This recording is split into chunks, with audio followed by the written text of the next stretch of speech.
In April of 2006, in Kyiv, Ukraine, police were called to deal with a confused man who had been reported to be wandering around the city aimlessly. When 2 police responded to the disturbance, they found the man to appear scared and unsure of where he really was. He said his name was Sergei Ponomarenko, and he claimed that he had left his house earlier that day to take some photos, and while photographing, he suddenly found himself here in what appeared to be the future. He certainly looked the part, carrying an old-fashioned camera and a dated outfit. When police asked for his identification, he handed over a Soviet identification document from the 1950s. The document showed he was 25 years old, and when police began inspecting it, they found that it appeared to be a legitimate document from the time of the Soviet Union, more than 50 years old. When asked what day he thought it was, Sergei said April 23rd, 1958. The year was actually 2006. April 23rd, 2006. So the cops treated him like he was insane. He was arrested and taken to a psychiatric hospital in Kyiv. There, Dr. Pablo Kucherkov began questioning Sergei. This is a transcript from the consultation of April 26, 2006. It was recorded. Dr. Kucherkov, how about you tell me something about yourself? Ponomarenko. My name is Sergei Ponomarenko. I was born in the city of Kyiv on June 16th, 1932. Kucherkov. Yes, but I would assure you that you are not older than 30 years old. Ponomarenko. I am 25 years old. The doctor asked Sergei how it was that he appeared in the year 2006, and then Sergei told him about how he was trying to take a picture of a UFO and somehow teleported to this place. Dr. Kucherkov, but can you remember how you appeared in our time? Ponomarenko, it was daytime and I wanted to go for a walk in the city. I took my camera, but when I left my house, I saw a strange object that had a bell shape and it was very strange and it was flying in a strange way. It is difficult to explain what I was seeing. It might be better to look at the photos from my camera and then maybe we can answer. Dr. Kucherkov was curious and decided to try and develop the photos on Sergei's camera, but there was a difficulty. The techniques of development for old cameras like that of Sergei's weren't readily available and very difficult to come by. The camera Sergei was discovered with was a Yashima Flex and considered an antique at the time. So they had to look for an expert in photography, and they found Vadim Poizner. Poizner was surprised when he reviewed the roll Sergei had and discovered that based on the reel's info, Sergei's specific roll was made in 1956. Additionally, this type of roll had not been manufactured since the 70s. It is impossible to explain how that roll could be preserved in such good condition for more than half a century. Poizner did manage to reveal all the photographs on the roll, and this is where things got really strange. Many of these images showed the city of Kyiv in the 1950s. From the cars to the clothes, everything was historically accurate. Some of the buildings didn't even exist anymore. The camera also had photos of a woman about 25 years old, a photo of Sergei in front of some buildings that no longer existed, and an image with Sergei Ponomarenko and this woman together, where Sergei is in the very same outfit he was wearing on the day he was found by police. The photograph that caught the most attention, though, was one of a UFO appearing in the shape of a bell above a building in Kyiv, exactly as described by Sergei during his initial psychiatric evaluation.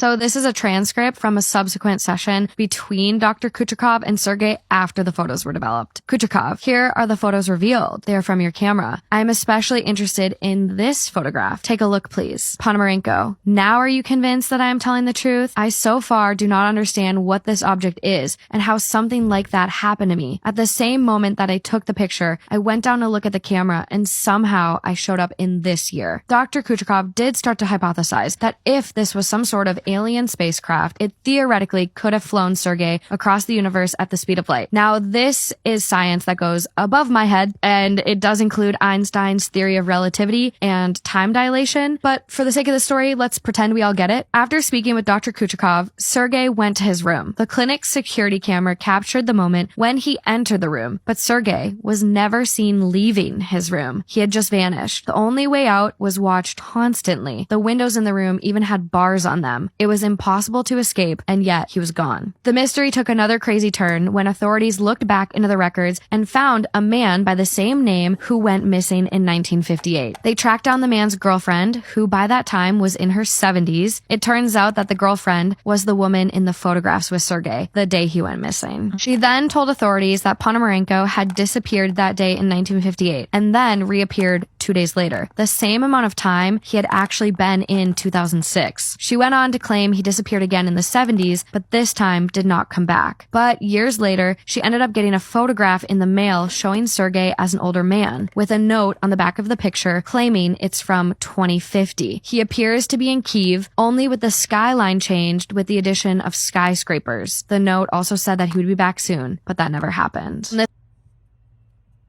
Am I the astronaut for kicking my boyfriend's girl best friend out of my Halloween party because of her costume? Hi everyone, I'll cut to the chase. I, 19 female, had a Halloween party over the weekend. I invited my boyfriend, 21 male, and a bunch of our friends over, including his girl best friend. I will call her Agatha. My boyfriend and I had decided to dress up as Peter Pumpkin Eater. If you haven't seen the costume, the guy wears a shirt that says Peter, and the girl dresses as a pumpkin because, well, you know. I was pretty excited just because I thought it was a funny and cute costume. Agatha texted me the night before the party and asked what my costume was going to be. I explained the couple's costume my boyfriend and I would be wearing, and she replied that she would probably just come as a sexy cat. Fast forward to the night of the party, everyone is having fun and it's a nice time. Well, it was, until Agatha walked in dressed as a pumpkin. She went over and hugged my boyfriend. I swear the room went silent. I was pissed. I asked if I could speak with her privately, and we went into the bedroom. I asked her why she chose the costume since she knew the details of the joint costume between my boyfriend and I. She said she didn't see the big deal and thought it would be a better group costume. I told her I didn't think it was funny and I would prefer that she change. I offered her a witch costume that she could borrow for the night. She turned red and started to yell that I don't get to control what she wears. I told her that she was disrespecting my relationship by insinuating that my boyfriend and her are getting together. She kept screaming about how it was funny and I needed to lighten up. I ended up asking her to leave. She stormed out of the house and I returned to the party. The mood had shifted and the night felt ruined. My boyfriend agrees that she crossed the line and is planning on cutting her off completely. But a few of our friends are saying that I was being dramatic and I should have let her stay. I guess I'm just wondering, am I the astronaut? Update. Well, I have an update. I meant to post one a few months ago, but I really needed time to process the events that occurred after this whole ordeal. I'm glad I waited though, because y'all need to hear this one. Many people pointed out that my boyfriend must be sleeping with Agatha since she went absolutely bonkers for seemingly no reason. I thought since he immediately took my side and blocked her on everything that you were wrong. Okay, it wasn't a plan to block her, he did block her. Got it. Well, it was me who was wrong. It turns out that Agatha and my boyfriend have been sleeping together for months, and they were just really good at hiding it. Until she decided that she didn't want to be his mistress anymore. I found this out when I was at his house and hanging out in his room. He was showering after a workout and I heard this vibrating noise. He had taken his phone and mine was right next to me, so I couldn't figure out what it was. I opened his bedside table drawer and found a second phone. My gut told me that something wasn't right. Why would he have a second phone? It didn't take me long to guess his password, 1234, and my fears were confirmed. There was a missed call from Agatha. I looked through the messages and found out the truth. Not only had they been sleeping together, she recently found out that she was pregnant. This was the reason she pulled the stunt on Halloween. She was trying to force his hand. I also saw that he was messaging other girls as well. I was completely devastated. After his shower, he found me grabbing all of my belongings and putting them into a bag. He asked why I was leaving, and I told him because we were finished. I threw his phone on the bed, and he looked like he was going to vomit. He started pleading with me to hear him out, but I didn't want to hear it. He could have all those other girls. I didn't want him anymore. He followed me out of the house, shaking and crying. He even followed me all of the way out to my car, trying to block my path. I went over the grass around him and didn't look back. He sent me a long message about how he never wanted to hurt me, that he wanted me back, and how he was using his work phone to text all of these women so I wouldn't find out. That was really helpful. I sent his boss a nice little message about how company property was being misused, and I saw on LinkedIn he no longer works for that company anymore. He is blocked on everything now. I hope him and Agatha have a magical life with their baby. Oh, I heard through the grapevine that he got one of the other women pregnant too. I'm glad I dodged that bullet. As for me, I am currently in therapy working on my trust issues and learning how to love myself again after this situation. I've been putting myself out there again and have cut contact with anyone who knew what was happening behind my back. That's a damn good idea. I was in love my senior year of college and he was in love with me, and that sounds really good, except that there were two problems. First was that I wanted to graduate and experience the world on my own. He was ready to give everything up. He wanted me to ask him to give it all up and to come with me, and I wasn't going to do that. He had worked so hard to get into school. He was an older student. He had a little bit of time to go, and I wasn't going to ask someone to give up something that they worked so hard for. And the second, much bigger issue was the fact that we weren't technically in a relationship. We couldn't get along enough to even be in a relationship. When things were good between us, they were amazing. It was so good. It was fun. It was sweet. It was good. And then they were bad. They were terrible. Just gut-wrenching terrible. And the way that he perceived me changed drastically depending on these times. So either I was this gift from heaven, this orb of perfection and beauty, or I was manipulative and other ugly traits that I just didn't feel like were fair. I didn't think that either end of the spectrum was fair. I didn't think that I was either of these versions that he seemed to see that I was. I thought that I was just a person trying my best, and sometimes that meant that I did good things, and sometimes that meant that I failed, and I wanted a relationship where I had space to be both. And so if I couldn't have a relationship where I had space to be both, I wasn't gonna try to make that work when I'm just trying to go graduate and experience the world. So I graduated heartbroken but single, and I told him that if he ever wanted a future with me, he needed to figure out why in the world he was switchy and mean. He just needed to figure out his stuff. That summer, he started counseling, he got on some medicine, and got a job that supported it all. And for the next year and a half, I heard from other people, not just him, from other people that he was really doing better, that the swinginess was gone. And then I saw him in person, and it felt so different. That ravenous need to get me to admit that I wanted to be with him, the ability to just steal a kiss and then twist, none of that was there. There was space and there was respect. And then he apologized. He apologized for so many things that I never thought that I would hear an apology for. And then he thanked me for saying no.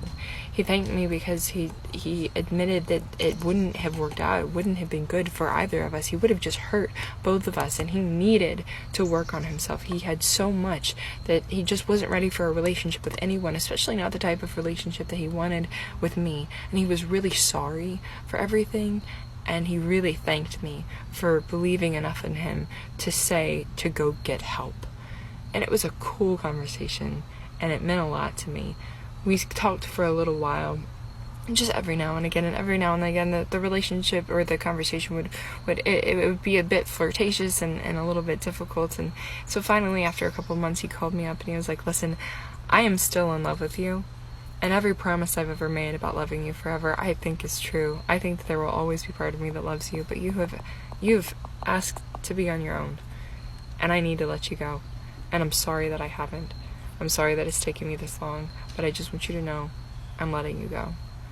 I waited about a month, and I talked to my friends and some people that knew him, and I scanned our text messages just to make sure, because I, on the one hand, I didn't want to be with someone who would hurt me, who was willing to hurt me, and he had been so willing several years before. But also, I believe that people could change. And he seemed to really be changing, and I felt this jealousy of the girl that got to be with this version of him after several years now of counseling and help. And so I showed up at his apartment and I asked, "Hey, instead of letting me go, what if we just gave this a real chance? I can't promise you anything, and I'm scared, but this could be really good." And he agreed, and he said yes. And so we started dating, and I just did not know that I could be that happy. It was so good and rich and full and wonderful, and all of the storybook ways that I thought were never really true. They were true, and they were true for me, and I was experiencing them. And so when he asked me to marry him, I said yes, because he was my favorite person in the entire world. I laughed harder with him than I had ever laughed with anyone, and he believed in me in a way that even the silly little things that I felt like if I'm gonna champion this, I have to do it for myself. He saw them and he championed them for me, and it felt so good, and I wanted a future and forever. And so I said yes, every part of me said yes. And then he hit this terrible stroke of bad luck where he lost his job, and so he lost his ability to get his medicine, lost his ability to go to counseling, lost a lot. of things, and that's just like one aspect. There was several things that happened as well, like his housing situation, and there was a lot that hit him at one time, and it just seemed like every time he turned around, something terrible was happening, where he needed resources to get him to, to survive. And I had those resources, but in order to allow him to have access to them, we had to get married. And I loved him, and I believed in him, and so we got married.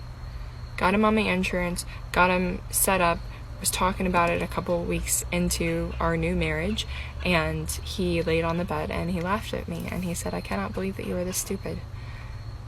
There was never any counselor or health insurance or medicine. It has all been an act because I knew that you would not love me if I was honest with you." And I asked, "How is that possible?" Because I've seen you take the medicine. And once a week, I don't talk to you because you're in counseling. He said, "Yeah, Melissa, it's just not that hard. I just don't talk to you for an hour a week." And as far as the medicine goes, it was just an old prescription bottle for antibiotics. I filled it up with ibuprofen, and I just knew that you needed to see me take it. And he had other explanations for pretty much every single thing that set us up in this situation where we got married very quickly because he needed resources. He didn't want the resources. So, Susie, you enjoy that homemade pesto, and if anyone tries to make you feel crazy for it, just know that they are far more likely to make you feel crazy than they are to admit that they maybe need some help themselves. Am I the asshole? Asked my wife to help with the kids. My wife, Lisa, and I, both 30s, have 3 kids under 5. I work full-time while Lisa is a stay-at-home mom with an Etsy shop where she makes and sells jewelry as our supplemental income. A while back, I received a nice bonus, and after a bit of discussion, it was decided I'd use my bonus for myself. I managed to stay within budget, but I booked myself a 2-week vacation to Hawaii. Of course, this meant Lisa had the kids at home full-time while I was gone. When I returned, Lisa was exhausted, and I initially agreed to take the kids for the afternoon on Saturday so she could have some time to herself and unwind. My cousin ended up inviting us to a barbecue the same day, and my cousin is one of my best friends, and I knew other childhood friends would be there. Lisa wasn't sure about going, but I told her everyone would be happy to see her and the kids. Plus, I'd watch them so she can relax and have a drink or two. The day of the barbecue, the kids were out of control, crying, screaming, fighting, not listening, or following direction. It was impossible to have a conversation or catch up with my cousin or friends. I repeatedly walked over to Lisa to ask her to give me a hand with the kids. Each time she declined and said I agreed to watch them, and this is her downtime. After about another hour of chaos, I ended up yelling across the yard, "For once, can you please get off your fucking ass and help me with our kids? Just once is all I'm asking for." Lisa stomped over to me and started whisper yelling that I was breaking my promise to let her have time to relax. She didn't want to be here and feels I basically made her go. I tried explaining that these people are people I don't see very often and to please not make a scene. Unfortunately, a few people overheard us, and we caught a few comments about Lisa being a lazy mom who only wanted to pawn the kids off on me / she's taking advantage of me. Lisa burst into tears and yelled at the people standing nearby that made the comments for them to all go to hell, told me to basically fuck myself, took the car and left. He returned a few hours later to pick me up, me and the kids. We didn't speak to each other on the drive home. Later that night, I tried talking to her that the kids were having a rough day and I just needed her help for a bit so I could finish a few conversations and I would have taken them right back. Lisa objected that wasn't fair. She had the kids alone for 2 weeks while I was in Hawaii. She also said that's not what upset her the most. It was how I phrased what I said and how I let people insult her and didn't immediately jump to her defense.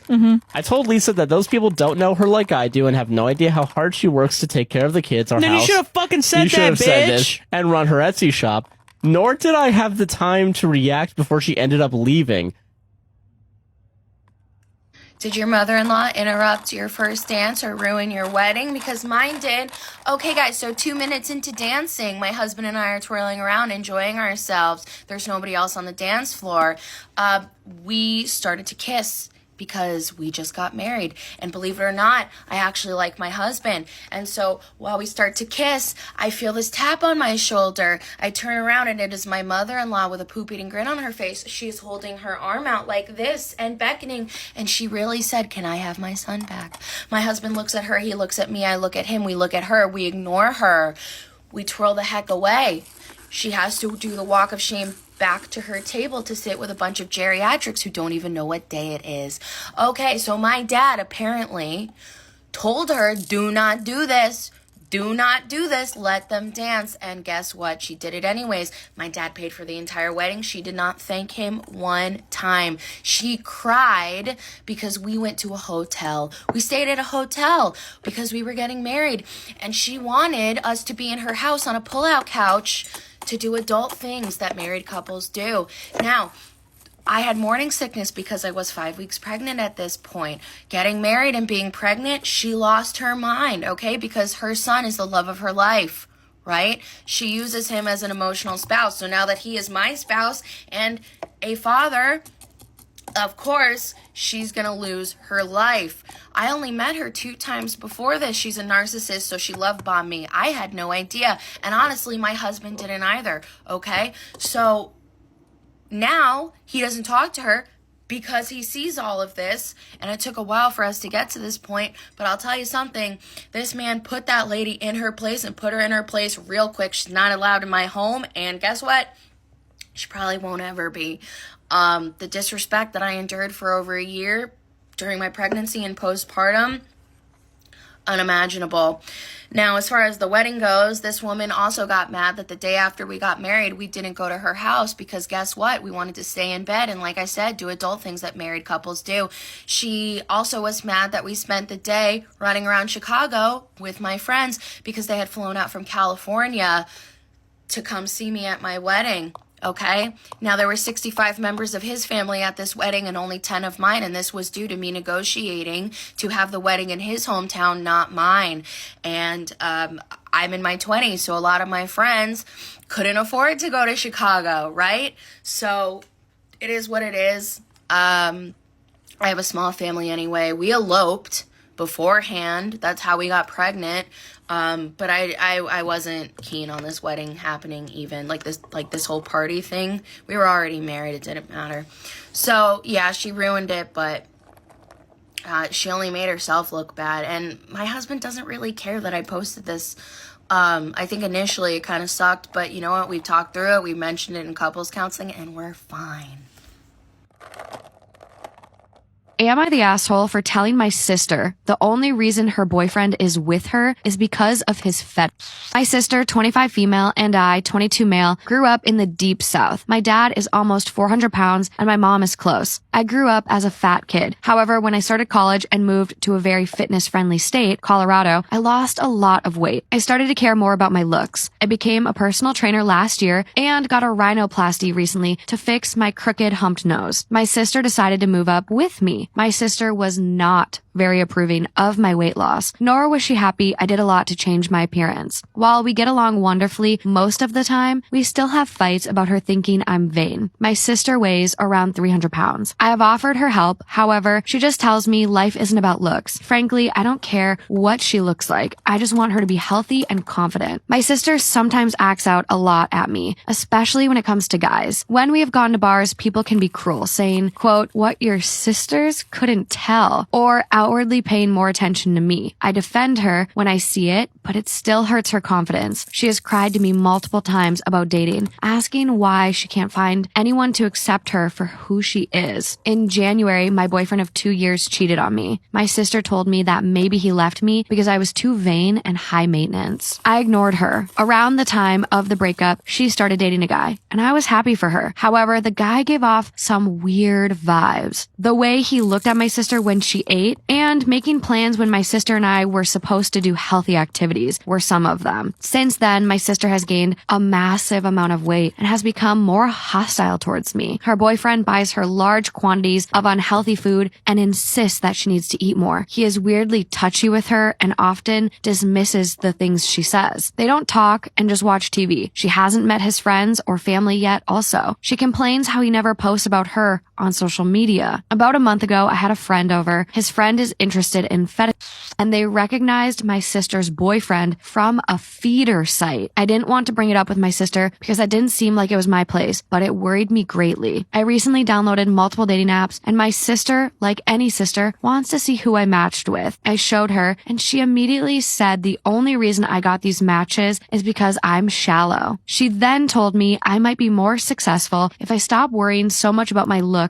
and said that her boyfriend loves her for her personality, not her looks. And girls who look really good get men who want them just for their looks. This angered me to the point where I told my sister that her boyfriend is a feeder and he doesn't love her. If he did, he would put her health over his fetish and actually want to introduce her to the people in his life. My sister has refused to talk to me for a week so far and calls me a horrible person, along with my parents joining in. Am I the asshole? Y'all, 5th grade was a time for me to be alive. So at the time, technically, my mom had us on the run from the police. And in the area that we were at, she needed to enroll me into school because I needed to be in school while I was on the run. So maybe she enrolls me into the school, but she got a weird vibe from them off rip. So she enrolls me anyways because she needed to do what she needed to do. And maybe a month or so later, there's this big field trip that's planned. And it's a super duper important field trip. It's so important that the whole school couldn't even go. They sent out representatives to 10 different schools in the county and picked one class from all 10 of these schools, and my class was one of the ones. So they had assembly specifically for my class for this field trip. And they had this representative come out, and it was this lady with some bodyguards telling us how important this field trip was and how big it was and how us as students are playing such a huge role in this field trip. It's all up to us. So me and all my classmates are what are we doing? I didn't think I'd be an active participant in this. I'm used to going to the planetarium, ma'am, as a field trip. You know what I mean? So she tells us it's your kids' job to learn this dance. They sent out choreographers to each of these schools to learn this particular dance. Practicing this dance, we're in the 5th grade. We wanted to put our own spin to one of the dance moves. So that's what we did, and we kind of kept it into the routine. The choreographer didn't see a problem with it. The teachers didn't see a problem with it, so they let us keep doing it. They made us practice every single day for 2 weeks prior to the field trip. So fast forward to the field trip day, they sent out representatives to kind of facilitate the field trip. We didn't know where we were going, and to be fair, the teachers didn't know where we were going either. So when we get to where we're going, it's one in the middle of absolute nowhere, and the place that we pull up to, there's no other buildings around. It's just this big square concrete building, hardly any windows either. And behind the building, it didn't even look like it had a door. Behind the building was just nothing but concrete asphalt. They had poles sticking up for volleyball, tetherball, and they had a couple basketball courts. And so when we got there, they had the facilitators get all the schools into different circles. So we all had to form a circle, and they had us spaced out very, very far apart, but staggered. They had a drone flying overhead, watching the whole thing kind of happen, making sure all the students are where they need to be. And in a disembodied voice from the building, all you heard was dance. And the music started playing. So we all had to, on cue, do the dance. And it got to the point where, my class wanted to do our little spin. So we do our little spin to the move. And we're still dancing, mind you. As soon as we do that move, all you heard is stop, and the music cut off. All the other students from all the other classes and schools literally stopped dancing besides my class. We're late, we're having fun. Y'all, as soon as we got done with that dance, a facilitator came running to us and was what are you guys doing? You're not supposed to do that. What was that? We did not teach you that. What are you doing? That's not what you're supposed to. You're supposed to do the dance. You have to do the dance correctly. It was going off on us us students, and our teacher was nowhere to be found. We didn't know what was going on. We're oh, okay, sorry, we didn't know. We're just having fun with it. And they're like, you can't do that. Like, this is important. You have to do the dance correctly. So they made us do the dance over again like 3 or 4 more times after that. We had to do it correctly. We did it that time. And all you heard was the disembodied voice going like, dance, stop, dance, stop. Over and over and over again until we got done. After we got done with the dance, y'all, they gave us like some crackers and some Uncrustables and some juice boxes, packed us back onto the bus, and we went home. After the next day at school, y'all, my teacher was dumbfounded. She was like, I am so terribly sorry, you guys. She was like, I had no idea the field trip was going to be like that. She was like, I talked to the other teachers from the other schools. Nobody knew what was going on. Nobody knew what you guys were going to really be doing. They didn't know that they were going to be separated from the classes. Like, they didn't know they were going to put the teachers somewhere else. It was crazy. They didn't know about the drone. They didn't know about any of that. They were like, it was giving cult. It was giving cult. And we're like, we're sorry. But y'all, that's the funny thing is, that's not even the first time that's happened with that school. It gets worse. I went to 2 more field trips and it literally gets worse and more culty as it goes. Y'all, if you went to Happy Valley Elementary in California, let me know, because what was that?